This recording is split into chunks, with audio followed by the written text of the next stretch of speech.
is brought to you by Head Start Basketball. Every day when they came to school in the morning, they came by my office to see if I was sitting in that chair. So they knew I would have their back. They might not say, hello, coach. They might not say anything, but their head would pop in, and they wanted to know if I was in the chair. And if I wasn't, they wanted to know why I wasn't in the chair. Dick O'Neill is a member of the New York Basketball Hall of Fame. He amassed more than 340 wins in his 20-plus years as a high school boys basketball head coach at Monticello High School and Burke Catholic High School. Dick has served as president of the Orange County Coaches Association and of the Basketball Coaches Association of New York. He was the organizer and chairman of the BCANY All Star Games. He was named Coach of the Year 9 times by the media and selected as the best coach in Section 9 by his fellow coaches. Dick has also coached in the Empire State Games. He served as the co-director of Big Guy and Tall Gal basketball camps. As a player at Kentucky Wesleyan University, O'Neill was a member of 3 Division II national championships in 1966, 1968, and 1969. Hey, Hoopheads, score major savings in the ultimate off-season training solution during Dr. Dish Basketball's April Super Sale. Get $3,500 off Dr. Dish CT Plus and unlock endless stats, drills, and training capabilities. Shop before April 30th of 2025 or while supplies last. Learn more at drdishbasketball.com and follow their incredible content at Dr. Dish B-Ball on Twitter, Instagram, Facebook, and YouTube. Mention the Hoopheads podcast and save an extra $300 on the Dr. Dish Rebel, All-Star, and CT models. Those are some great deals, Hoopheads. Get your Dr. Dish shooting machine today.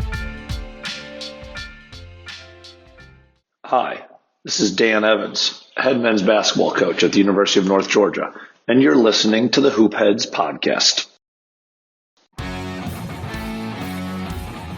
Coaches, Game Changer is making your game film more valuable than ever. New this season to Game Changer, Film Room allows team staff to analyze full game videos, add comments to specific moments, and quickly share feedback with other coaches, team members, or families. The #1 youth sports app automatically skips downtime in the game film, condensing event video into active play so you can focus on the moments that matter. The best part? It's completely free for coaches. Download Game Changer now on iOS or Android and take your coaching to the next level with Film Room on Game Changer. Game Changer. Stream, score, connect.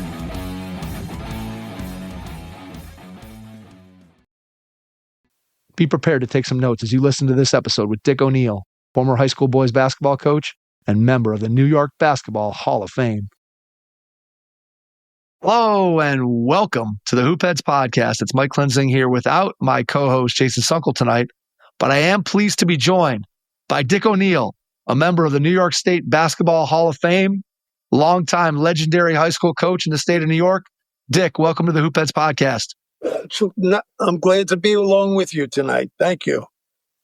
Thrilled to have you on. Looking forward to diving into all of the interesting things that you've been able to do in your basketball life, both as a player and the impact that you've been able to have on so many players and teams as a coach. Start by going back in time to when you were a kid. Tell me a little bit about your first introduction to the game of basketball. I know that you moved out of Brooklyn when you were young, and that kind of changed the trajectory of what your life looked like. But just give me an idea of how you got introduced to basketball. Well, my first love was baseball. My dad was a motorcycle cop in Brooklyn. And when he retired, we moved upstate to Chester, New York. But my first love was still baseball. Then when I got up to Chester, some of the guys were playing basketball, and I was just really not a big kid at that time. I grew a little bit later, and the first team I was on, I was the last player. On my junior high team, I was the last player. And I said, this can't happen. This can't happen. And from there, then I never left the playground. You know, if there was nobody there, I'd pass off the wall. I would do different things, just work by myself and things. But for most part, there was always a game. And if there wasn't a game in Chester, when I got old enough, I traveled to local towns and things like that where I knew there could be a game. And And after a while, it sunk in. And then when I got to high school, Mike, I had a legendary coach. He played at Seton Hall. I don't know how far you go back, but he played with Walter Dukes, who was a 7-foot Knickerbocker. He played the last time they won the NIT was that year, and he was a guard on that team. And in our area, my high school, I only graduated with 28 kids. 15 girls and 29 kids, 15 girls and 14 boys. And so everybody had to play everything. So I played soccer, which I didn't even know what soccer was, and basketball and baseball. But in order to have teams, that's what we had to do. So, but basketball became my first love, that's for sure. What's your favorite memory of that time playing pickup basketball and just going around to different places? Do you have a memory that sticks out from pickup basketball? Really? What sticks out is all the friends I made in the various towns. You know, we travel and I'd play with guys and became friends with them. Became friends with them that I'm still friends with them today. And then we started playing together. Then we started playing together, travel up to West Point, play in the Bear Mountain League up in there, and go to various tournaments together. And some of those guys I play golf with to this day. Yeah. And that's the biggest memory of that. That was the biggest memory of that. Because we didn't have much, we didn't really have a lot of competition for big men in my area. And so a lot of times I wasn't challenged in that way. So to do what I had to do, I had to travel. So it's funny that you say that in terms of just making lifelong friends, because people oftentimes will ask me about my experiences in basketball. And similar to you, I grew up going to first sort of the local park, right, and playing pickup games. And then eventually, just like you, as my friends and I got old enough to be able to drive, then we were driving around to different places to be able to play and find better competition. And I always tell people that the experiences that I had, and I played high school basketball and played college basketball and had great experiences in both of those situations. But I always feel like some of my best memories and some of the people that are still part of my life, so many of those friends that I have, just like you, are people that I met through playing pickup basketball and not necessarily on my high school team or on my college team or whatever it might be. And so I have a lot of fond memories of, just like you, getting in the car and driving and finding a game here, finding a game there, or knowing which night was going to be a good night to be able to play and all those kinds of things. So I think our experiences were very similar. Obviously, the kids that are growing up today experience it in a totally different way, because that pickup basketball culture that you and I grew up in really doesn't exist in the same way. It's been replaced by AAU basketball and some of the travel situations that kids get involved in. And I always feel bad for kids today that they didn't get to grow up the way you and I did, in terms of just going to the park and playing without mom and dad watching you, or without a coach watching you, or a referee or a scoreboard. You just played for the love of the game. And it sounds like that's sort of the experience that you had growing up. There's no question. Moving to Chester, in that little town, kind of saved my life. I was actually at 11 years old, really going in the wrong direction. I hadn't found myself. I had no idea. I was talking about dropping out of school at 16, the first chance I could get, and things like that, and then going there and then picking up with those kids. And then the high school coach, really getting after me. He saw something in me that he could get after me, and I didn't like it, but I just dealt with it. And some of the things he said that still within me now. Some of the things he does, the style of basketball has changed. I don't have that in him anymore. But he didn't want to talk about zone. It was always a man-to-man defense, and when I went to college was the same way. So, but growing up, let me give you, for instance, I was a big Wilt fan. And he was a big Russell fan, and the way Celtics went around their business. And he talked to me I'll get on to, I had a unique skill. I don't know if Brad told you that, but you're going on. If I blocked the shot, I blocked the shot into the bleachers. He says, that's nice. He says, but look what Russell does. He'd block it, keep it, and they were running with it. And I thought, yeah, I don't, that's the way I want to play. That's the way I want to play. And that's how my game developed, was from that. And he saw it through, but he still was persistent about getting an education. And once I was getting through high school, I had no idea I didn't want to go to college, and then I didn't go my first year, and I played in the city league, and that was all fine. And, but it wasn't hitting me in the heart at all. And, but I would say he had a huge, huge influence on. As a matter of fact, just as a byline, as I was giving my Hall of Fame speech, he died at that moment. And my mother got a text or a phone call from his wife at that time, and I didn't know it till afterward. But that's how ironic that is. But that's what I'm saying. Basketball changed my life. Just changed my life. When you think about the influence of your high school coach, was there any moment in time while you were playing for him that you thought, hey, maybe coaching is something that I wanted to do? Or was that something that came later, either in college or after college? When did the idea of maybe wanting to get into coaching, when did that hit you?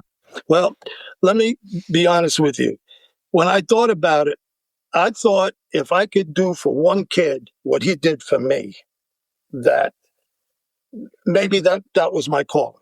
That was my calling. And I did. And but what he did for me, I was trying to do for other kids. And maybe we had a different way of going about it. But and not only me, my other teammates too. I played. If you go to a small school, there's going to be highs and lows. In other words, the class in front of me had two good players. We had three good players. The class behind me had two good players. So we had 7 players that could play reasonably well, and we were very successful. It wasn't like we were, but the thought of it, just being out there and watching. My junior year, he left my senior year. He thought the schools were going to centralize. He didn't want any part of that. So he went to another school upstate a little bit, but he still, once a week, I get a phone call, what's going on and things like that. But as a junior, I was about 6'2", probably maybe 160 at the time. And there was a kid who was a senior who was about 6'5", but he never played, but he was around and he was 6'5". And he started him. And so I came off the bench. But the thing of it was, if he started good, he had a pretty good game. But if he didn't, then I'd get in there early and then he'd sub around me. He'd sub around me and that kind of thing. So I played pretty much the game, and I had a lot of success doing it. I kind of enjoyed it. I got a lot of recognition for it too, that I never thought it would be that way. And at the end of the year, he didn't say anything, he just nodded. He just he wouldn't say, but it was well done, son. Yeah. So that's what it was. When you think about him as a coach, and again, like you said, not necessarily the style of play and from a basketball standpoint, but when you think about what he was all about as a basketball coach, what's one or two things that you feel like you carried with you into your coaching career, something that still demonstrated his influence in the way that you coach? Well, I coached hard, and Brad may have told you that. I coached him hard, and I held him accountable, which he held me accountable. And I thought that was really the way I wanted to go. And let me just jump ahead a little bit. He was in the Korean War, and he came out, and he was a Marine. And So I don't have to tell you how, he was a drill sergeant type coach. And when I went to college, I thought I got away from it. But my first coach was a Korean War vet who was the same damn way. So I jumped from the frying pan into the fire. But getting back, just the way he, the way he handled me. He handled me because he knew if anybody was going to move on or anybody had a chance to play at the next level, it was me and maybe a guard. And the other guard did play at the next level. I just, that was just one of the little things that I knew I had to put into my program. I wanted to be myself, but I wanted to be what I was taught. And I was a hard line on that. I was flexible offensively and offensively I was flexible. Defensively, I wasn't too flexible. But just if you're 10 minutes early for practice, you're late. Those kind of things, and you had to wear your uniform a certain way. And my high school gym, Mike, the top of the foul circle and the half court circle intersected. And backcourt was three-quarter court, was the other foul line. I played in a gym like that once when I was in junior high. There was one of the junior highs in our conference that had a gym just like that, just like you described. It was crazy. And my wife was from our biggest rival, which was 6 miles away. And that gym, you had to keep your foot on the wall to get the ball inbounds. And the referees had to work from the sidelines because they couldn't get on the baseline. And most of the schools were small. There were only 2 schools when I was in high school that had glass backboards. How's that? 2 schools that had glass backboards. I believe it. And a lot of them had moon tins and things like that. It was just a different time. I don't think kids appreciate what they have today. It's just a whole different. Even sneakers. We had you either wore Keds, maybe you get away with Keds, but everybody was in Converse. It was a simple thing, and either you wore high low. One of my best friends who played in the town over, he was a big Celtic guy, so he wore black low cuts. Right until the day he died, and which was last summer.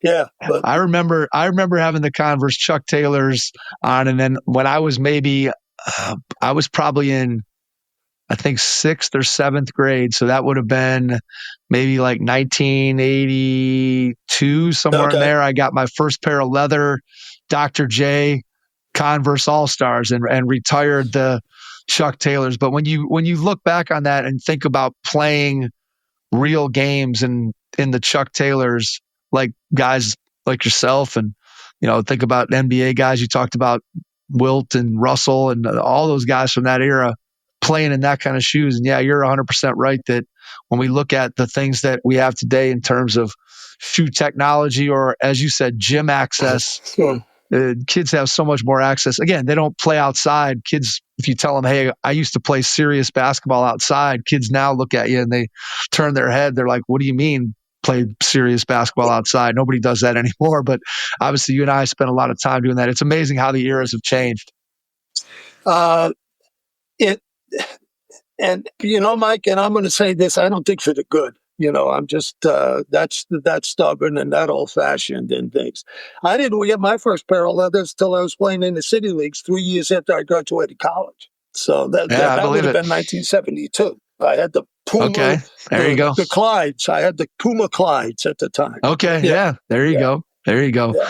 All right. So going back to you as a high school player, when did you start thinking that an opportunity to play in college might be available to you? Was that something that you had thought about from when you were younger? Was that something that somebody else brought to your attention and said, hey, you might be good enough, Dick, to have an opportunity to play in college? What was the mindset like for you was that something that you had always thought about or dreamed about? I did, but Mike, I thought it was out of reach for me because I was such a poor student, because obviously I didn't really, I was thinking I'm going to quit school, or I'm not going to college, that kind of thing. And it really didn't, wasn't a lot of thought. I thought about it. I loved it, but I didn't think it was in my future. And another thing, my high school, dated, my wife was my high school sweetheart. And when I got graduated, 10 months later, I was married with a baby. And I went to college as a freshman that way. So then that year I worked out, that I was out of school, I started working in Arrow Shirt had a plant, a brand new plant in our area. And I was working there, and it was about after 2 or 3 months, I said, I'm not doing this the rest of my life. I gotta pursue something here. So, Right. And that's how that happened.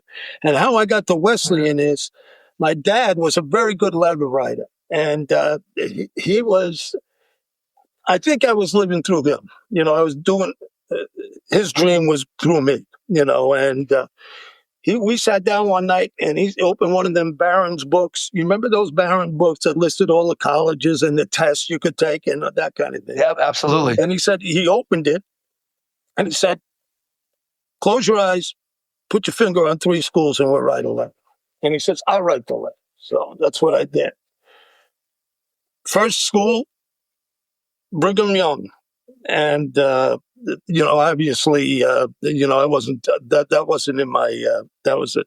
They sent back a thing that I promised not to drink, smoke, or swear to 4 years. I was like, my folks didn't even tell me that. And the second one was Colorado State. And they sent me back. They were but that was all about mining and minerals. And, math and science weren't on the top of my list. And then the third one was Kentucky Wesleyan. And he wrote back and he said, without ever seeing me, he said, I'll give you books and half your tuition. And then if you work out, I'll give you a scholarship. So we went down there for a visit. And when we get to that, I'll explain all that went on at Kentucky Wesleyan. But he saw me work out. I didn't bring workout. He saw me work out on the floor in my socks by myself, just, doing things. And he said, come on, you can walk on. And I did. So, and that changed my life forever. Yeah. So what were you thinking then as you get in there academically? What was the thought process? Well, you know what? I was smart enough. I just never applied myself. So, yeah, I went in and I went to, first of all, I went by myself. Diane was home. The baby was going to be born in October. So she was home. Then, when I came home for Christmas, she came back with me and we lived on a off-campus housing, and we'll get to that at some point. But, I applied myself, and halfway through the first semester, they reevaluated and they made me eligible. So that was the thing. And from then on, there's another story that I'll go along with, but that's what happened. And I applied myself right through. Not that I killed myself. Basketball was the first thing on my mind, and right. But I did the work. What was the adjustment like for you on the basketball court?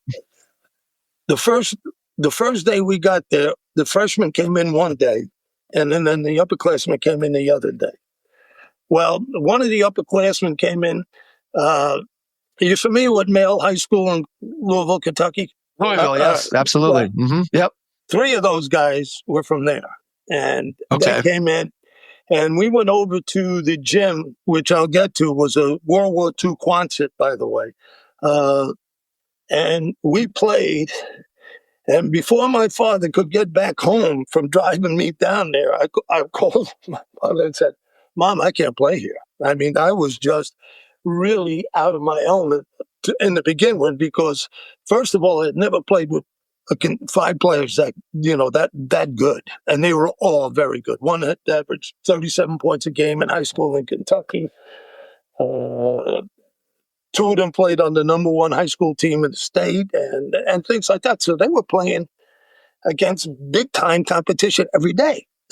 So I was a little bit behind, but they accepted me right away, Mike. And that was the whole key to the whole thing. They accepted me because they knew they could see maybe I wasn't up to it, but I wanted to win very badly. And they could see that in me. So, and at the time I was the only out of state player on the team. everybody else was Kentucky and I was from New York. And as you ask me more questions, I'll elaborate. But yeah, I was overwhelmed. And then when he got home, he called back. He says, you'll do well. You just stay there. He says, I believe in your son. And my mother was really the one. She says, don't come home. Don't come home. I got no place for you here. Don't come home. So, and that's how it started. Got you. Okay. So in my research, and I don't know where this story exactly fits in, but it sounds like it happened at some point during your freshman year where you guys took a trip that you maybe were not supposed to go on to Africa. Yeah. And then you ended up having the opportunity to go on that trip. And I read the story and I enjoyed the story just reading it, but I can imagine that I'm going to enjoy the story even more hearing you tell it. So go ahead and kind of tell us that story and put it into context of where that fits into your college experience. Okay. Well, first of all, I wasn't supposed to go. There was only 10 guys. And like I told you, my freshman year, I'll get to that. My warm-up was mostly zippered up to my neck my freshman year. So just we'll go with that. But the guy who played in front of me was an All-American. He transferred from he was the only transfer we ever had in my 4 years in college there. And he transferred to the University of Louisville because he was playing behind Wes Unseld. And he saw where that was going. Not that he wasn't a great player. He was a two-time All-American. He was the most valuable player in the national tournament his junior year. He played 7 or 8 years in the pros, in the ABA at the time. But he was 6'7", 240, and he was athletic as hell, and he took no prisoners. And but his wife had just had a baby. So Coach calls me. He says, look, you have an opportunity here to play 7 weeks of basketball over, and go to Africa. And I'm thinking, Chester, New York, I'm going to Africa for 7 weeks. What's going on? What's going on in my life? And all of them, we were all the same way. But now I got to go home and convince my wife, after I had left her for a semester at the beginning. And now she's home, and I said, and I'm going for 7 weeks. So we're leaving actually like July 7th. So, and we had to go back a week early for 2 days. And we got back 2 days before I had to come back, 2 days before Labor Day. And it ended up, they had gotten their shots like every 2 weeks, 2 shots here, 2 shots there. I got 13 shots in 2 days. And I literally could not, I could not lift my arms to brush my teeth. That's how sore they were. So that's part of the story. And they love to tell it too. They love to tell it. So, but that was a part of it. There was. How long did it take you to loosen those arms up after that happened? It took a while. Honestly, God, it took a while because when I tell you, I couldn't lift them. I couldn't get them. Finally, I got them to here.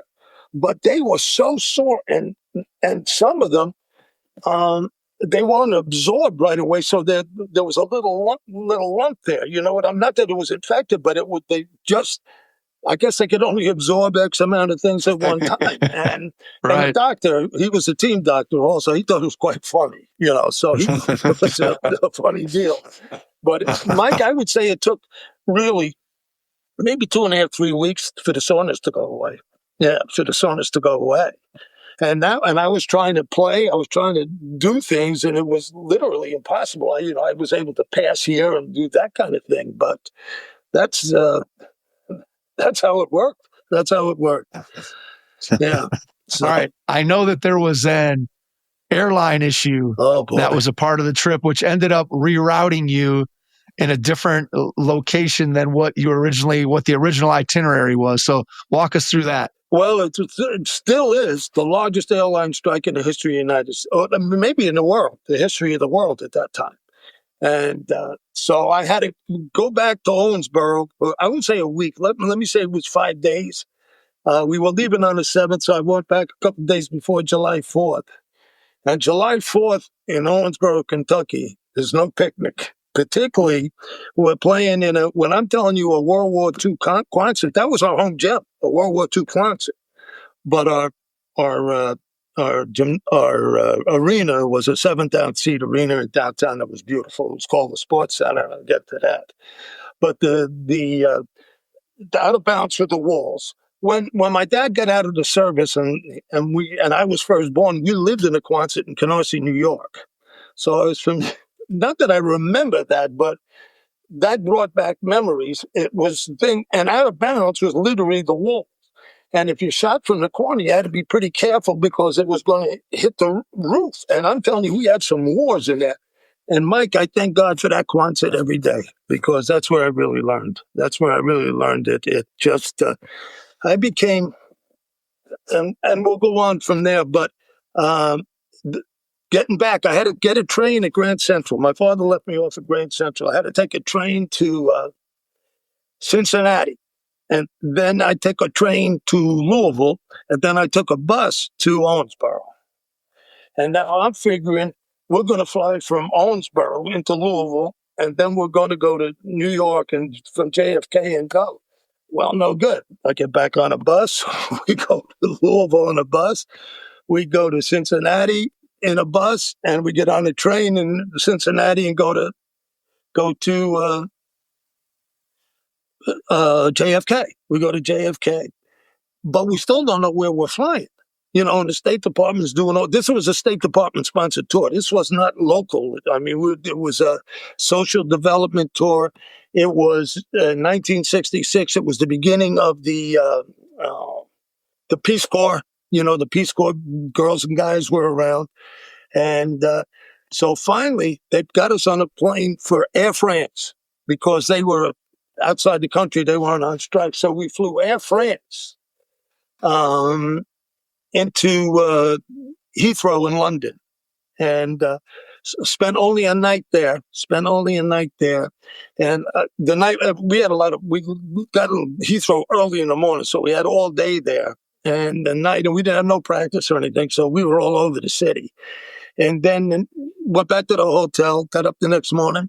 Then we got on Heathrow and flew into Orly in Paris. And we had the same situation. We got in there early in the morning. We had all day, but we were really happy to get the hell out of Paris. And the London was great, but Paris was, even they talk about Americans now. It was worse then. It was just like, and on the sideline, don't ever walk up the Eiffel Tower. You know, a couple of us did that, and I got to the top, and I said, it was beautiful, but I'll be on the elevator from now on. But got a little leg workout in there, no, Dick. that was a rough walk. But I was real glad to get out of Paris. Then we flew into Fort Lamy in Chad, and then if you want to go on with it, I don't know where you want me to take you on this thing. It was a 7-week deal. You want me to stay with the Africa thing? Stay with it. Yeah, I want to hear the whole thing. Okay. We get to Africa, and we're in Fort Lamy in Chad. And Chad's one of the few countries that hasn't changed its name. They change names like we go to ShopRite or someplace. You know, that's how they do it there. Yeah. And we got on a bus, and it was only us on a bus. So let me say it was probably, let's say a 20-seater. And it was still daylight, and we were on some roads, Mike, that were like, we're looking over. I mean, we're looking out the bus window, and it's straight down. And the road and the holes, it was like the Burma Road or the Ho Chi Minh Trail. I can't imagine. Anyway, it was maybe a 30-mile ride, but it was like riding into hell. But we got to the hotel, and the hotel was beautiful. I have to tell you this, the hotel was beautiful. But the first night, and put it in historic, because for us, it was the first night that a white room with a black, and it happened to be me rooming with my favorite player to begin with. But anyway, that was the first time that ever happened at Kentucky Wesleyan. And thinking back, I'm real damn proud of it. I'm real proud of it. And he's close to me this day. He lives in Louisville, and We communicate 2 or 3 times, and I'll get to that. But there was some kind of storm that night. We were in the room. There was some kind of storm that night. And the sounds that were coming from around, and we were close to water. I mean, we were close to the ocean, actually. And but the sounds in the back, it was like, I can't imagine. It sounded like, I guess it was maybe frogs or birds or something, but it was like scary. It was like scary. And the next morning, we get up to go out, and one of the guys had hung his gym shorts out over the railing, and he get up to get him in the morning, and he looked, and a guy, and one of the Africans was walking down the beach with him with his basketball shorts on. So that kind of starts it. But the hotels we stayed in at that time in 1966 were as nice as Vegas or Atlantic City or anywhere. But the food was horrendous. We survived mostly on ham and cheese sandwiches, which was at that time Chambeau and fromage with a little moutarde. That's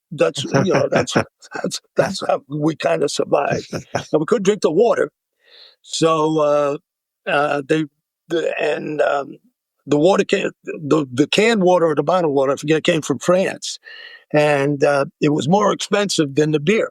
So we did some beer. As a matter of fact, the water and those things were cheaper than, like, a bottle of Beefeater's gin was like $4 or something. I mean, there was no taxes, there was nothing on it, but Right. not that we were doing that, but we couldn't really drink the beer. So what we doing was drinking Heinekens because it came from Germany, and so that's what we had, and that's pretty much. But the food was terrible. But the hotels were very, very nice, very, very nice. Yeah.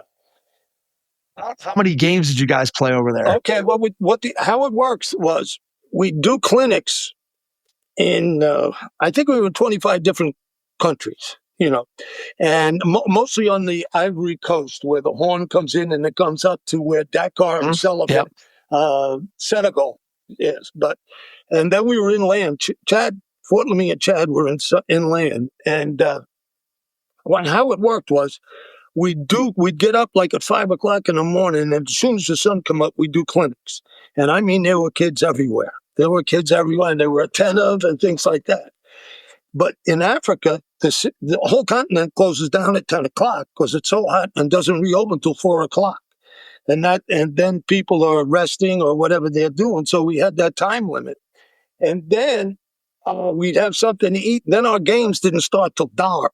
So maybe 9:30 over there. And we'd play their national teams. And under some dirt floors where the old baseball line, with the baseball line played on some of those. The chalk, put the chalk down. Basketballs, rims tilted a little bit from kids hanging on them.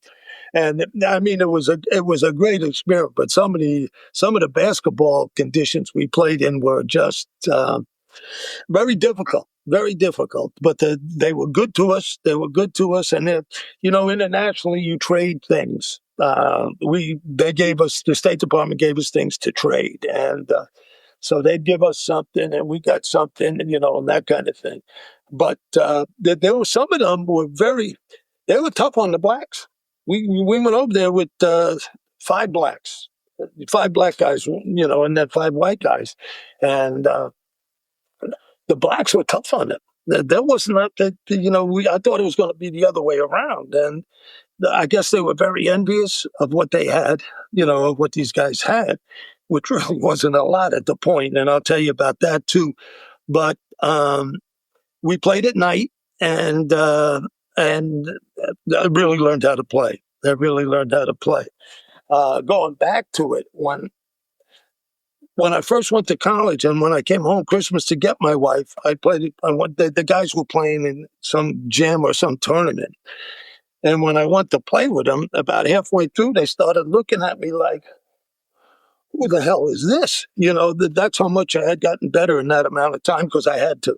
So I kind of, I felt pretty good about myself at the time because I had gotten that far. And what happened was I was playing behind this transfer, the guy that I went to Africa for, and I'd jump on his back every day in practice until he got tired of me and he'd throw me off, and I'd get up and I'd jump on his back again. And, I learned how to defend myself and do things like that. So I'm telling you, I got better quickly. But some of the things I had, because I wasn't a really great scorer, I was a really good passer. I could see the floor. I picked up on, they could play defense as hard as they want. I could pick up their players, and, I made no excuse if something happened. I always took the blame for it. So they appreciated that and things. But that's how quickly I got better. So, and then I started to notice it myself, and I played with a lot more freedom. I started playing with a lot more freedom and things, particularly in practice. And I was getting better every day. Every day I was getting better, and I could feel it. Not that I could see it, but I could feel it inside of me. I knew in my heart that I was becoming that I can play here, And that's kind of leading up to it. But Africa, listen, we left that in Niger. It was called Niger at the time. And there was Joseph Mumbo. They had an overthrow. And the State Department got us on a military plane without our stuff. Those seats, they get on the plane, lay on the floor as they were taking over the airport. That we just got out of there in time for that. That was harrowing. Yeah. Sometimes when they got it under control, they all got us back to our stuff, but they brought all our stuff like in a pile. And we're trying to figure out whose stuff was what.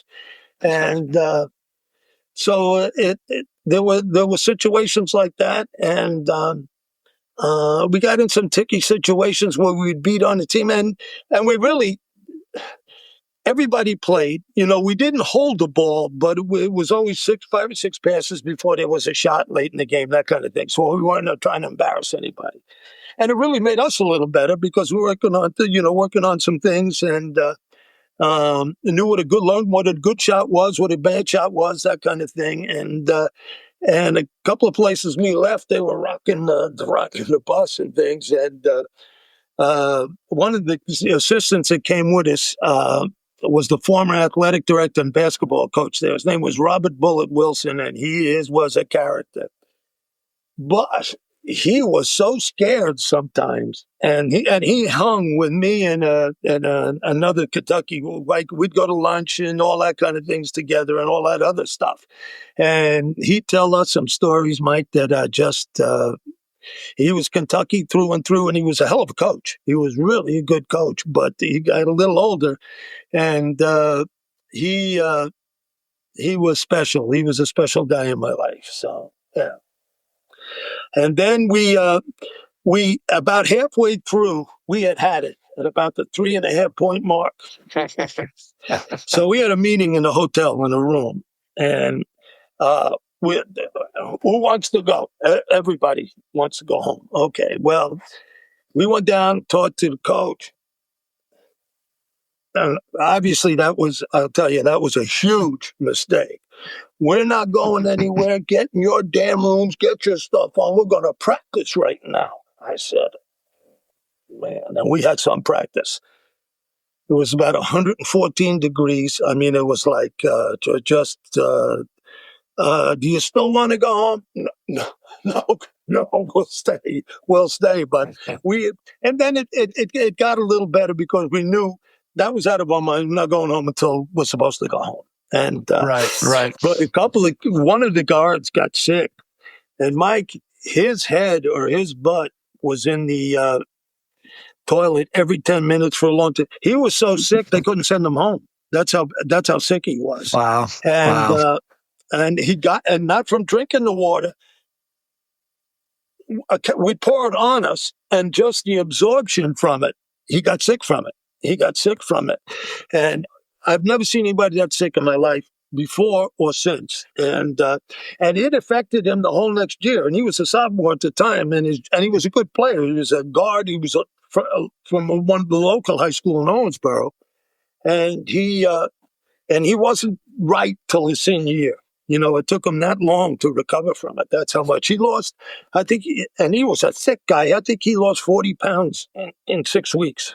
So, Wow. but we moved from inland up along the coast, and we finally finished up in Dakar in Senegal, which was the French sole place in Africa. It was a French country, and it was kind of like the major city and capital in Africa. And after the game, we had a good game. They had one of the better teams. We beat on them. We didn't lose. Let me put it this: we didn't lose the game. Okay, I think we were 28 and 25-0 or something. I don't even remember that. But as we were leaving the floor, and one of the guy I was guarding came up to me, he going like that. He says, "Can I have your shirt?" So I said, "Yeah." You're going to take it at home. It's not. Can I have your shorts? I said, "Yeah, well, let's go in the locker room. You can have my shorts. How about your socks?" I said, "Listen, you can have the shorts, the sneakers. You can even have my warm-up. How's that?" So I came home with no clothes other than the traveling outfits we had on. We had blazers, shirts, ties, shoes. I don't think I had socks by that point, but I had wingtip shoes. And that's how I got home. But I had 2 suitcases filled with souvenirs. That's what I had. And but absolutely not one stitch of clothing other than what we had on. And there was a 15-hour flight from Dakar to back to JFK. And about halfway through it, the pilot thought he was funny. He said, "Look out the window and down." So I was in the middle seat. So I looked over and down, and there was a hurricane swirling below us. I mean, swirling. It looked like we were almost in it. We weren't, but we were at 30,000 feet, and this was probably, who the hell knows where it was. But we had to stop in Santa Maria in the Azores, and I never heard of Santa Maria or the Azores at that point. And so when you land, you have to go in and show your passports and that kind of things, and wait till they refuel the plane and things. So we go in, and I go to the restaurant or the counter there, and I said, I was putting on my best French, and they looked at me funny. And one of the guys that spoke both languages says, "We speak Portuguese here." So there you go. I couldn't learn Portuguese in an hour. But we finally landed in JFK, and that's where I left them because they're flying. I'm the only one there, so they're flying now. I mean, I knew they flew. I didn't even know where they flew to, but they got home all right. But I got off the plane. Mike got down and kissed the ground. As soon as I got kissed right on the tarmac. And I went in, and all I could think of was, I'm going to have the biggest hamburger they got in there with a vanilla shake. And all of a sudden it dawned on me, all I have is African money. And thankfully, at that time, Coach kept money back from us because we had a lot of money there. I don't know what we were getting a per diem a day. I still don't know. But he was giving us enough. We had a lot of money. I was sending money home, and we had a lot of money. And when we got home, when I got back, it dawned on me I had no money, but I had those, what the hell do you call them? The bank things. Like a traveler's check. There you go, traveler's checks. And they weren't, and at that time, I don't think the bank or whatever wasn't open, so there was nobody to cash them. I told the guy, I said, "Look, I'm just doing this, that, the other." He said, "Look, buddy, it's all yours." And I said, "Look, if you'll wait, my dad will be here to pick me up. I'll go and I'll bring it right back to you. I'll even give you a big tip." He said, "Get the hell out of here." So that's how that worked. And then I got back, and 2 days later, we were back in Owensboro, wife and baby, and then it's on to my sophomore year. All right. So I want to ask you one more question about the trip. Do you know how or why your team got the opportunity to do that? Yeah, because we won the national championship my freshman year. We beat Southern Illinois with Walt Frazier in the finals in Evansville. And the year before, Michigan went on a trip someplace. They had, what the hell, what's his name? Bill Bunton, and who was the big Cassie Russell? They had Cassie and them, and they had won the national championship. And they kind of disgraced themselves wherever they sent them. And they were going to try it one more time. And UCLA declined the trip because that was Kareem was, I'm in the same time frame as Kareem. We're freshmen together. Okay. So, Gotcha. and he was only on the freshman team. But at Wesleyan, because there was less than 1,000 men, freshmen were eligible. And that was a selling point. That's why some of the black kids that came our way wanted to play right away. And it worked out for them and us. And, so for the most part, Mike, I'm going to just take, we're the most decorated class. My class is the most decorated class in NCAA history because everybody else may have 3 in their years, but we have 3 and a third place. Which I don't like to talk about much, and that was our best team, the third place team. That was by far our best team. And, that's what happened. That's what happened.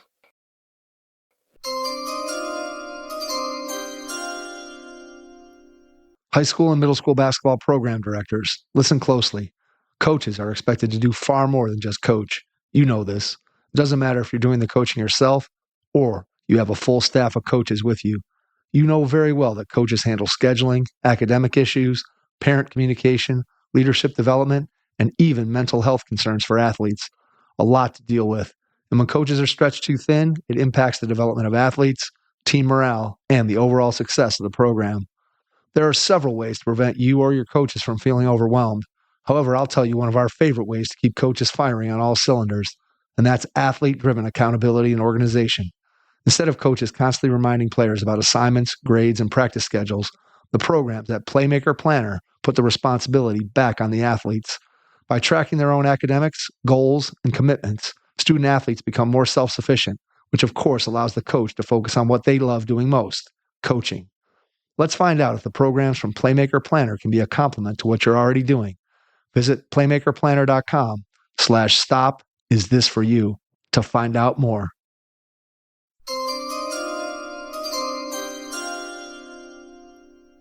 What do you think, beyond the talent of the players on your teams, what intangibles, what other qualities do you think led to the success that you guys were able to have in those national championship seasons? What was it about your team beyond just the talent that made you a championship team? Well, let me tell you this. Our practices were really wars because the guys, my freshman class, we came in with 6, and Mike, we all graduated with 6 on time. That's we awesome. all walked across the stage together. And for that, I'm extremely proud of that in itself. But we wanted to, I sat the bench my freshman year. I don't want to sit, but I'm playing behind an All-American. He's still back. He's a senior now, and I'm playing behind him. And now he's playing me summit forward. And when he gets arrested, so I'm getting maybe 10, 12 minutes a game as a sophomore. And he got hurt. I started 2 games and had 2 very good games. And, but we would practice for 2 hours and it was hell. I'm sure you've heard a lot of people tell you, but it was hell because we wanted to play and the starters wanted to play. And then we go over in that Quonset, we'd go back to the cafeteria and eat, go back to that Quonset and just beat the hell out of each other again. And it was really for the love of basketball. And in 1966 in Owensboro, Kentucky, there were 3 stations. They went off at 11:30 at night. The Star Spangled Banner went, your television went black. We were the only game in town. In other words, we were 800 students in a school, and we sell out 7,000 every night we played there. Every single night we played there, we sell out 7,000 people. So the community was really involved. They were inspiring. They were living and dying with us. And, and for most part, we took that pretty serious. And living in Kentucky in 1966, it was no picnic for the black guys. I'm telling you, and early on, like my freshman year, we went someplace and we weren't as a team, but we were, I think in Jackson, Mississippi, I think we were playing Delta State or somebody, but, and we went to a restaurant in the afternoon and they said, well, we can't serve you. Well, I was starting to lose my mind. I'm coming from New York. I never had to deal with anything like that. The black guys, we go anywhere we want. Just do anything we want. And my Right. mother and father were like, all men are created equal, and we're going to live our lives that way. We're going to live on, and I did, and that to this day that stays with me. But I started to, and they grabbed a hold of me, and they said, when we go back in the room, we're going to have a meeting. So, and just you and us. So they said, Dick, there's going to be a lot of that you're not aware of. And I'm still hot. I mean, I am still hot. And they said, we've dealt with it all our lives, and now you're going to have to deal with it a little bit too. We appreciate it that you're sincere about it and that kind of thing, but we just can't afford to do that type of thing. And Mike, I literally was like I was like losing it. Honest, I was just like, how the hell can that be? And the more I was down there, spending 4 years in the South in the '60s, I saw it, I experienced it, and I didn't like it. And they knew I didn't like it. And there was a couple other times that I started to lose it, and that they grabbed me and dragged me the hell out away from someplace. But they always had my back, so I didn't worry about it. But that's pretty much there's a situation as it was. And like I said, I was the first white guy to have a black room with a black. And don't forget, Kentucky still hadn't had a black player. LSU, Right. most of the schools in the SEC didn't have black players, including Kentucky. Kentucky recruited their first player after the year I left that September. Thomas Paine. Do you remember the name? He was a 7-footer, and he went there, but he was all messy. He got in all kind of he was in all kind of trouble, and he lasted maybe a year or so, if that. Then he was in the pros, and that didn't work out at all. He was just a bad actor. They just picked the wrong guy. And they wanted one of my guys to go. He was male, and he wanted to go, and he would have been a great ambassador for them, but he didn't want to go through it. He just didn't want to go through it. All by himself. He didn't want to go through it all by himself, and I don't blame him for that. And he went on to be a globetrotter for 17 years. So on the main team, and but it was a different time. Where'd you go to college, Mike? I went to Kent State. So I graduated Okay. from Kent State in 1992. So I graduated from high school in 1988. Okay. And I played 4 years of basketball at Kent. And then when I got done, I kind of looked around, and I had a business degree. And my parents were my dad was a professor at Cleveland State. My mom had been an elementary school teacher. And so when I graduated, and I went out and I started interviewing for jobs, Dick, and I remember I had an interview with Nestle, the Swedish food company, and they offered me some job with some sales. I forget exactly what it was. And they're like, well, this was in maybe, I don't know, whatever. I graduated in May, and they offered me this job. I went on the interview in like June. They're like, you'll start on July 1st. And I looked, and I went, they said, you can have a day or two to think about it. So I went home, and I'm like, they want me to put on a suit in July and go to work? Like I've never seen anybody go to work in July.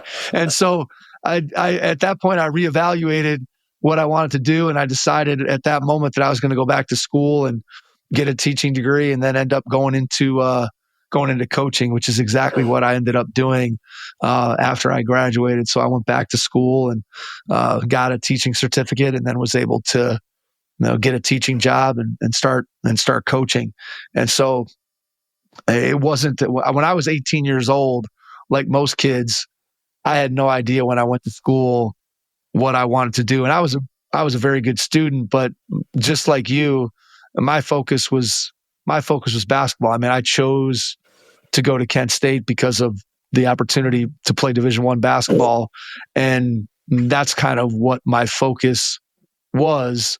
And the idea of ever getting a job to me was foreign. I mean, I just grew up playing basketball. I had a paper out maybe when I was 9, but I never worked at a fast food restaurant or a yogurt shop or anything like that.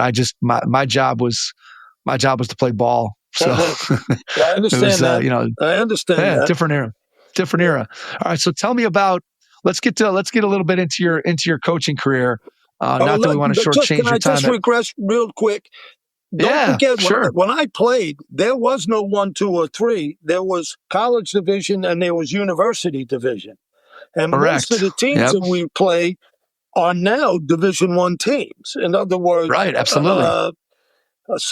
My freshman year, we beat Southern Illinois. My second year, we got beat by Winston-Salem with Earl Monroe. And our best player was in the hospital. He had a carryover from the African trip. And I didn't play particularly well. We got beat by 7. And then the next night we played Illinois State with, they played a consolation game back then. And we played Illinois State and we still set a record. We beat them 112-75. And he played all the guys that were coming back the next year, and I had a hell of a game, and then that got me going into the thing. But we played, we do Youngstown State, Akron, 1 year Central State of Ohio. Then the other year, then we did Akron, Youngstown State, Duquesne. And then the next year, it was Akron, St. Francis, and Pennsylvania, and Mount St. Mary's in Emmitsburg. And those are the type of schools we were playing. We played Louisville at Louisville. We played Moorhead at home. We played Eastern Kentucky. Evansville was our biggest rival, and Jerry Sloan had just graduated the year before, and they had won a national championship, and that was because we were right across the river. We were 30 miles, and we played for some kind of a cannon that I never saw.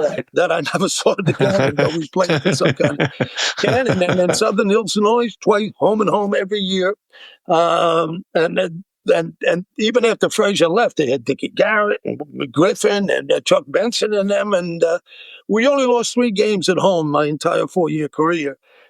All three to Southern Illinois, and then my senior year we beat them at home. And but it was mostly we played mostly when the San Diego school, the California schools at that time, only like California, Southern Cal, UCLA, San Francisco, and Santa Clara were really the only university schools in California. The other ones like UC Riverside, both the San Diego schools, they both came on a trip and played Evansville, Southern, and us, and they went home 0-6. So there wasn't like, and like I said, we had 7,000 in there just raising hell. So, but that's, and it's so, like I watched the Division II championship on last Saturday or last Sunday, whenever it was, and I was like, Nova University this Dominguez. They're playing, and we were never in a conference, and now they're in a conference and they're playing schools I never heard of. So I'm like, but I'm telling you, it made us better. It really made us better. We played LIU, we played LaSalle in the Palestra, which I loved. We played Iowa State in Chicago Stadium, which, by the way, I couldn't wait to get to Palestra because my folks and my father-in-law had never seen me play, so they came down and watched. But other than the history of it, it's a dump. Other than the history of it. Same way with Chicago Stadium. That's why they had to build the other thing. It was, the locker rooms, it was terrible. But those are the schools we were playing. And so it's a completely different situation now. But like I said, we're the most decorated school in NCAA history, and I'm real proud of that. So absolutely. I mean, it's fantastic, the opportunity that you got to have, and just sounds like the teammates that you were able to play with, and just the experiences going to all these great places and getting an opportunity to play. There's no way that you could ever, I think anybody who plays a team sport, there's no way to replace those experiences, those memories, the teammates, your coaching staff. It's such an intense experience that it just sticks with you in so many ways and influences you for the rest of your life. I mean, I still carry all the lessons from being part of teams and having great teammates and all those things are still things that influence me today. And I'm sure that when I get to be 85 years old, that I'm going to be still sitting and thinking about the things and how basketball and my teammates and coaches impacted me over the course of my life. There's so much power. There's so much power in that. There really is. It sustains me, Mike. It sustains me. Yeah, absolutely. Yeah. All right. Tell me about the transition to coaching. How do you get to your first coaching job? And then let's talk a little bit about your coaching experience. All right, my first coaching job at Burke High School in Goshen. It's a Catholic school. It was a Catholic school that was one town away from where I grew up. And I started my coaching career. I was the JV coach, and the varsity coach actually got me the job, and he was a lifelong friend. And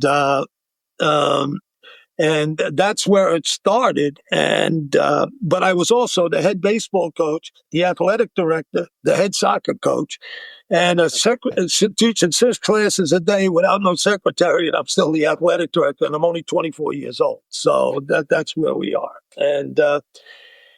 As soon as basketball started, and I'm watching my JV team, and we're not getting better, and I'm confounded why, and I thought, and how stupid it is. I thought because I was a good player, automatically they were going to be well. The varsity coach told me, he said, Dick. I said, Joe, what the hell's going on? He said, try coaching them, and I went, oh. What the hell? Okay, and that changed it all. Then I became a coach. Up until that time, I was not a coach. So, and I stayed there 13 years. I was his assistant for a long time. I was his assistant for 8 years. And when he gave it up, I didn't want him to. His son, I've known his boy since birth, and when he graduated.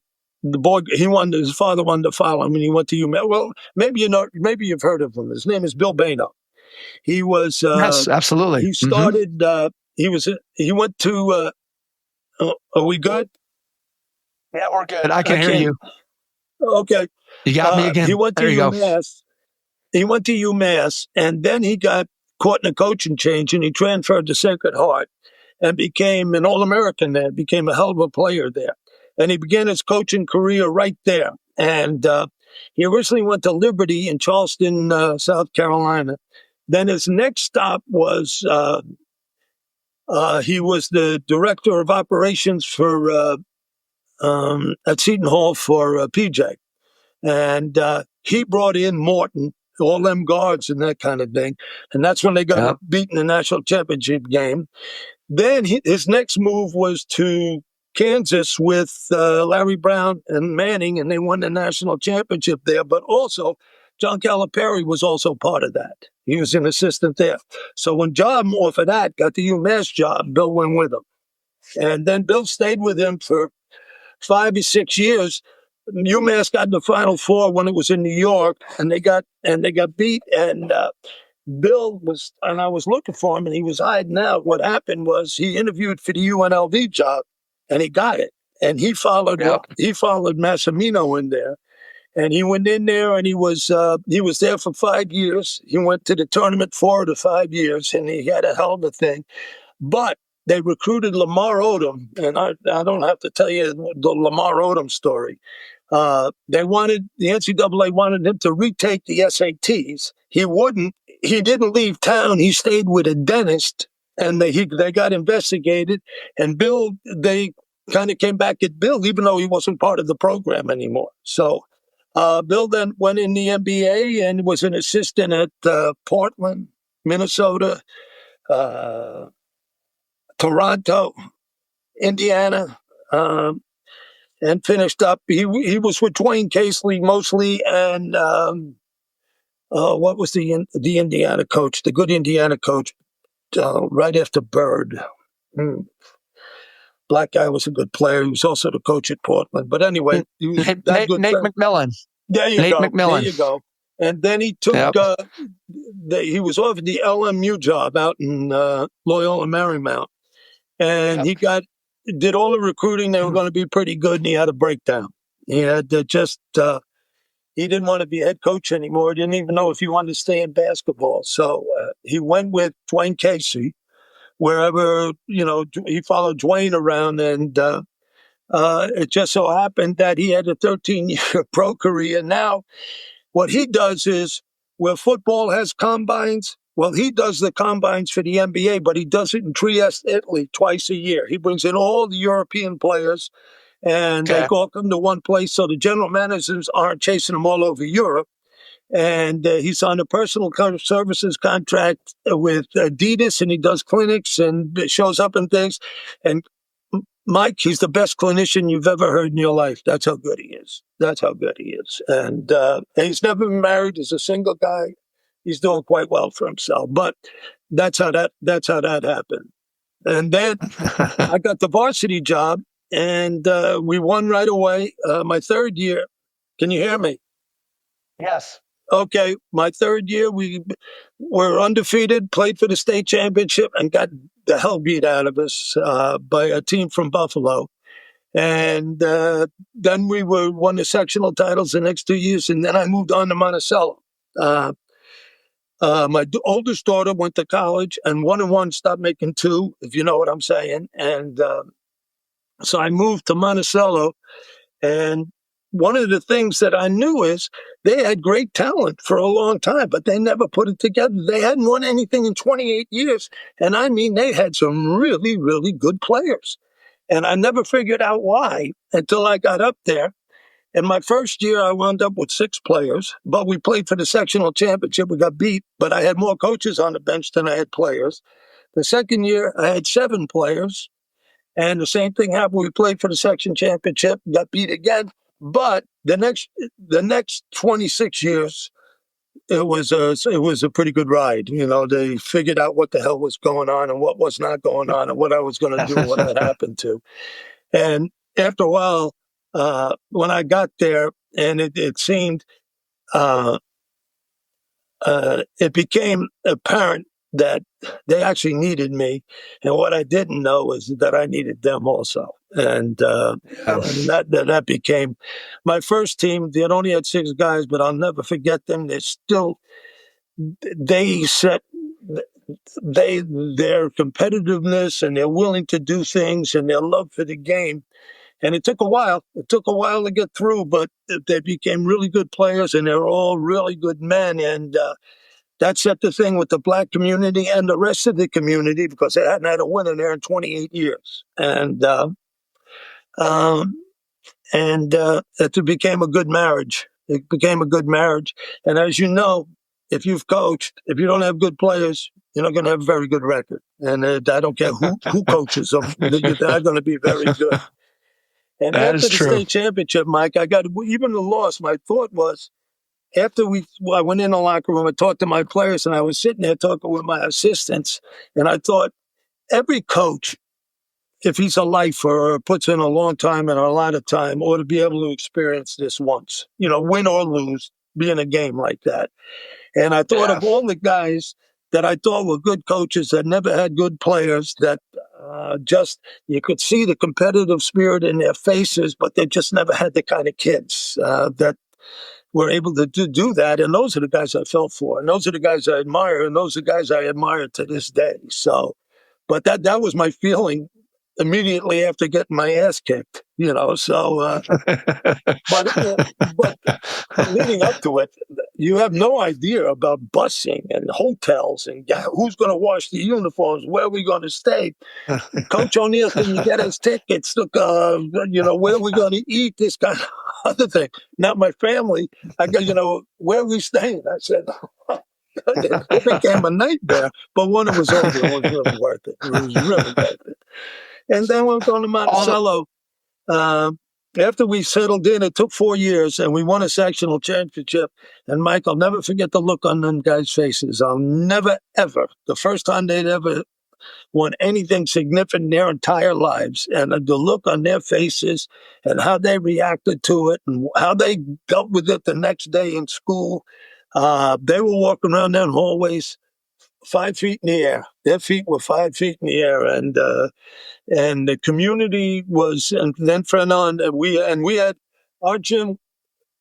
there was only bleachers on one side and they went straight up. And I mean, you had to get there early for a game, and it was wild.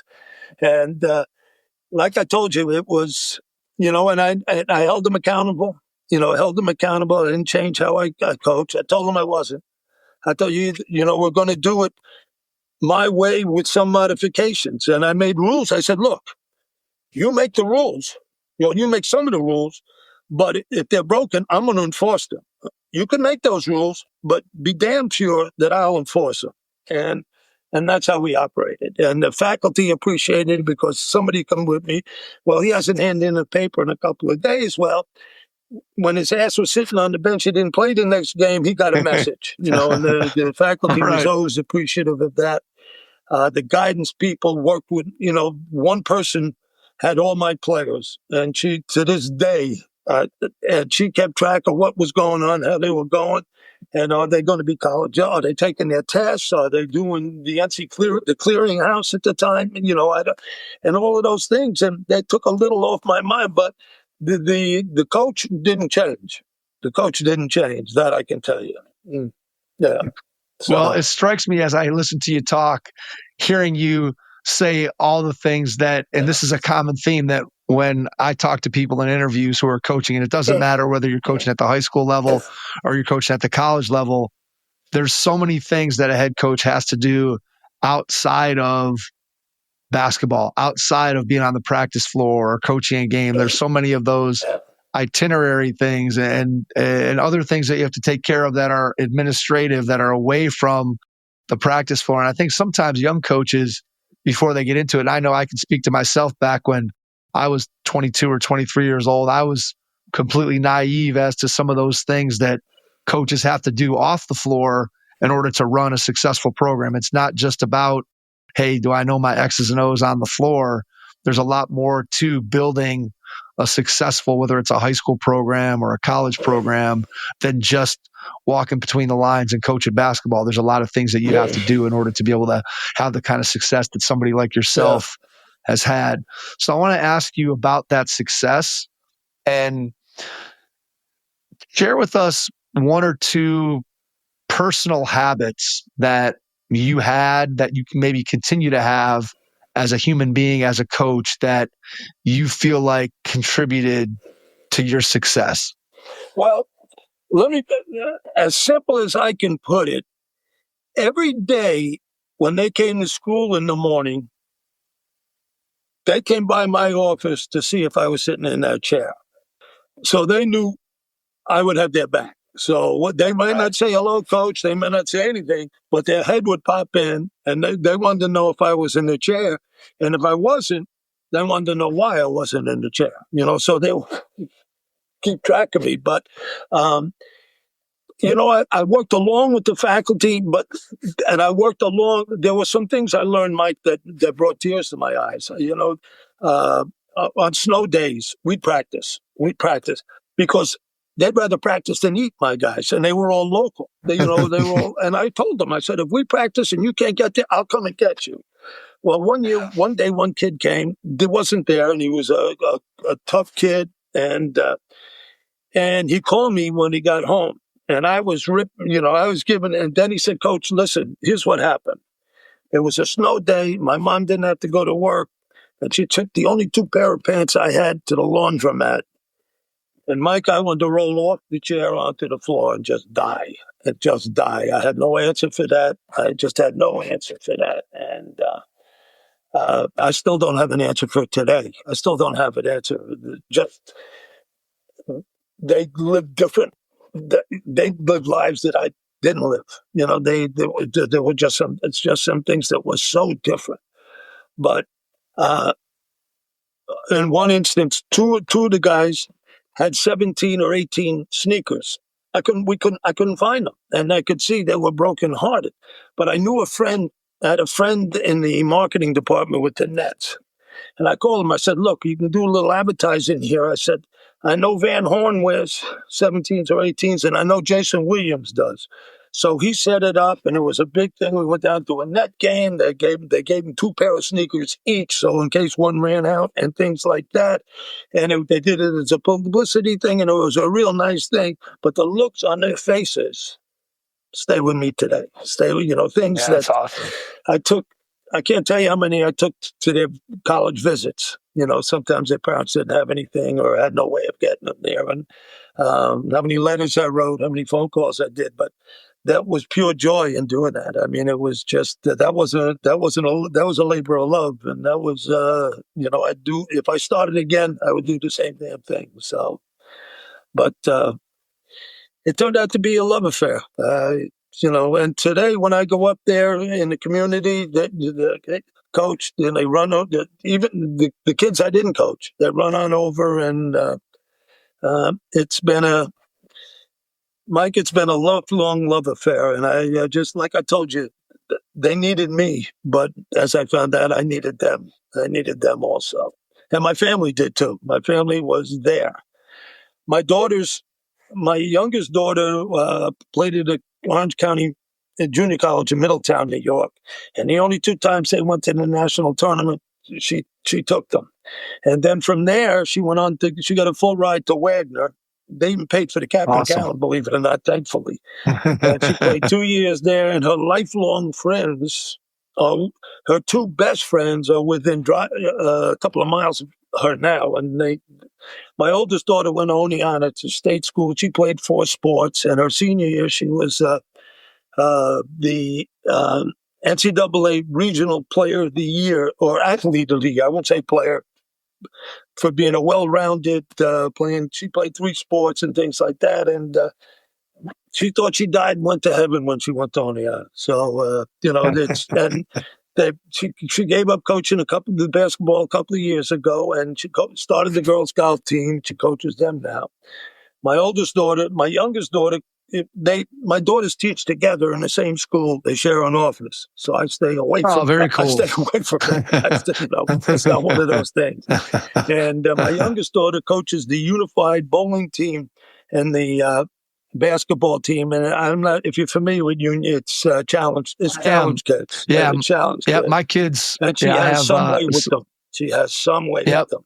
So both my son and my daughter have participated in unified sports here at our school. So yeah, it's tremendous. It's been a great experience for my kids to be able to participate in that program, be a part of it. So it's been a great experience for me too, Mike. I don't miss. We don't miss. My wife and I don't miss, and it's like that's awesome. We laugh and we join, and we cry with them. We do the whole deal. Yeah. We do the whole deal. Yeah. So. But that's what. All right. I want to ask you one final question, because I think it's going to be one that hopefully brings back a really good memory for you. And the question is, what is the most memorable or impactful player reconnection that you've had with somebody who graduated that played for you? So in other words, maybe a phone call, maybe a visit, maybe an invite to a wedding. What's one thing that when you think back that stands out of a connection that you had with a player after they no longer played for you that held a tremendous amount of meaning for you? Well, it was a player who was a freshman, was a starter on one of my very best teams, but he was trouble. And I had to drop him after his freshman year. But religiously, he's now a truck driver, a cross-country truck driver. And every other week, or maybe let's say 10 or 15 times a year, I'll get a phone call from him, apologizing to me about it. I said, Kenny, you must have learned a lesson. You must have learned something in that year that you think about it. And he says, Coach, I'm so disappointed in myself. I said, Kenny, sometimes the ball bounces different, we still talk about the good as opposed to the bad, because now he's on the straight and narrow and he's doing very well for himself. He was in a situation where he was at a junior college and they arrested him right on the floor, and I was there, and it broke my heart, but the fact that he still connects with me. And then I got Brad. I know I listened to your thing with Brad, but I had a lot of Brad. Now, I didn't say I have a lot of Brads, but I had a few Brads. Right. And his mother was a cheerleader at my first school. And so I had that connection with them. And his older brother also played for me, but he wasn't a player Brad was. He was a good player, but he wasn't a player Brad was. And but Brad was a challenge. I'm sure he told you that. Brad was a challenge early on. He was a challenge early on.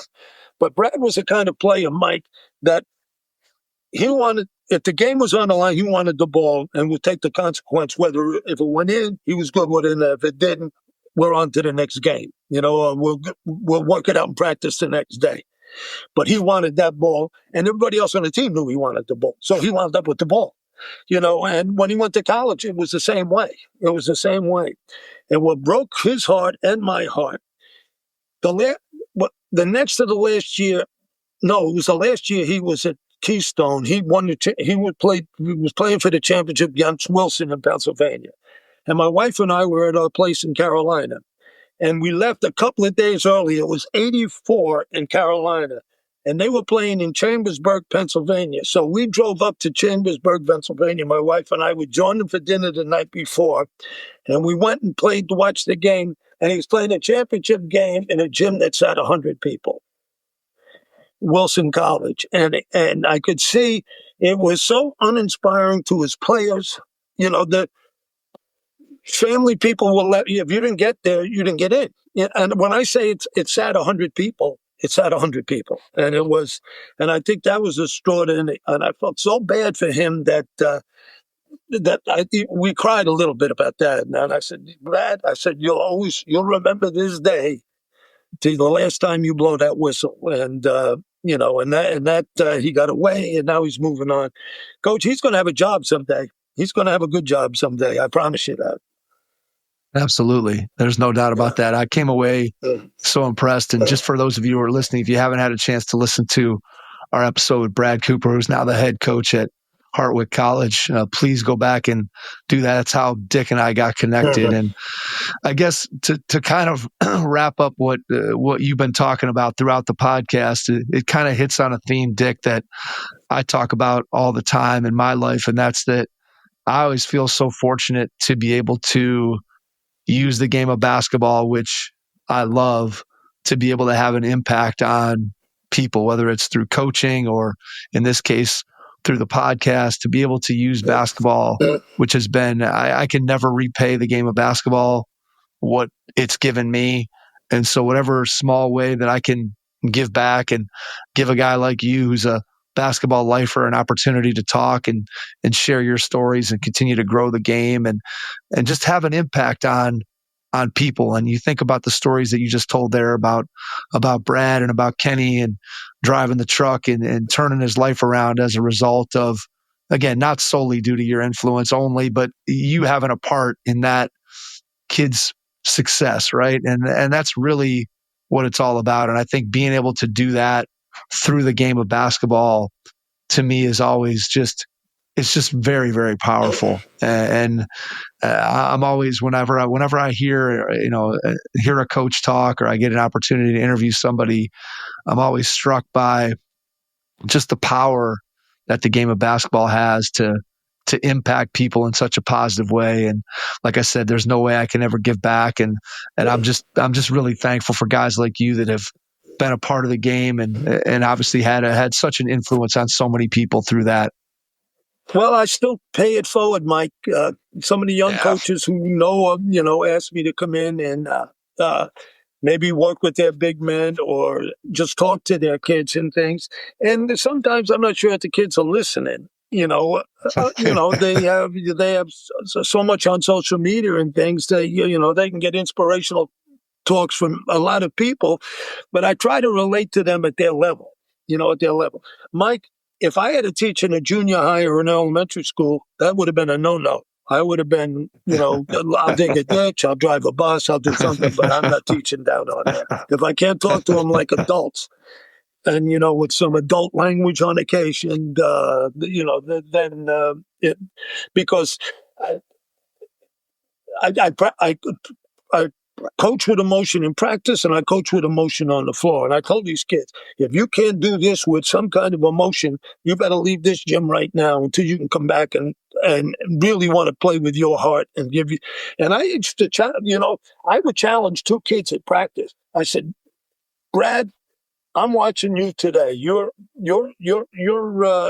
This is your test day. And then I'd pick a second stringer. I said, Johnny, this is your test day.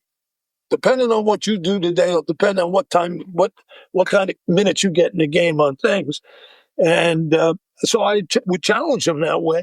And don't you think? And then at the end of practice, I would say to pick out a kid. I said, you practice as hard as you can today? He says, I tried. I said, what do you mean you tried? I said, did you practice as hard as you could today? He says, no. I said, why not? I said, you only give me 2 hours. I said, you only have, what else could you have done? Why couldn't you give me or your teammates your best 2 hours? And I challenge him that way. I said, it's going to be that way on your job. Whatever you're going to do with your life, then you can't take, if you got an 8-hour day job, they expect 8 hours of work out of you, not 5.5, not 6, that kind of thing. But I challenge them individually, and I challenge them as a group. But the bottom line is they knew that they were going to be accountable, that there was not going to be an easy way. If you want to play basketball in Monticello, it was not going to be easy. It was going to be fun. It was going to be thrilling, and then you're going to be successful, and it'll be the best time of your absolute life. But it's not going to be easy. And that's how I lived it. That's how I lived it. And my family is still mad at me for retiring. Still, my wife in particular. Yes. So, my grandson, I'll tell you, my grandson tuned me out when he was 14.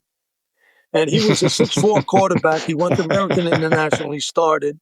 And then it's a long story, but his dad owns a 2,000-acre apple orchard, so I knew he was going to be an apple parent. But my granddaughter just graduated Lemoyne College in Syracuse, a Division I, and she was on volleyball scholarship there. And she's a nurse. She's doing well. She just got accepted a new job in Philadelphia at the Children's Hospital there, and things are just going really well. And she tuned me out at some point. I forget at what point. But, and she played 3 sports too. And she was very good at it, but she was a volleyballer. And he played 3 sports. And and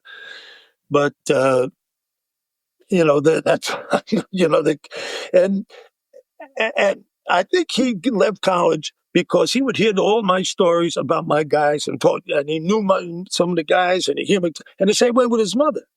Her 3 closest girlfriends all played together, and they're still around. And my daughter Lori, the oldest one, all her girls, her best friends are still all her teammates, her college teammates. Yeah. And so they would hear all the stories, and he was getting none of that at AIC. It was a community school in Springfield, and it was a good school, but it was a community school, and, it was like high school. Everybody went home at 3:00. And so he was getting none of that, and I think he missed out on that a little bit. But anyway, well, they're doing great. That's awesome. And that's what it's all about, right? I mean, family, it's about, as you said, working hard, being accountable.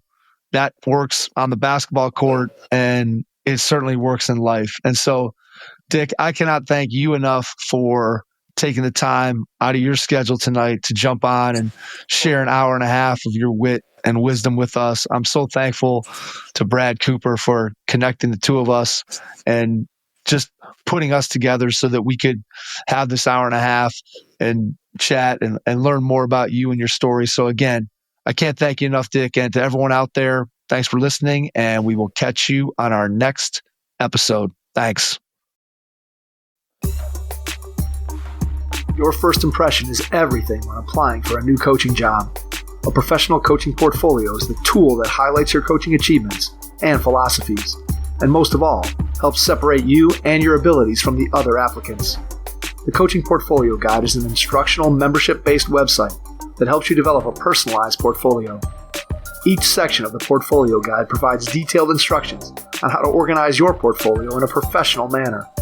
The guide also provides sample documents for each section of your portfolio that you can copy, modify, and add to your personal portfolio. As a Hoopheads Pod listener, you can get your Coaching Portfolio Guide for just $25. Visit coachingportfolioguide.com/hoopheads to learn more.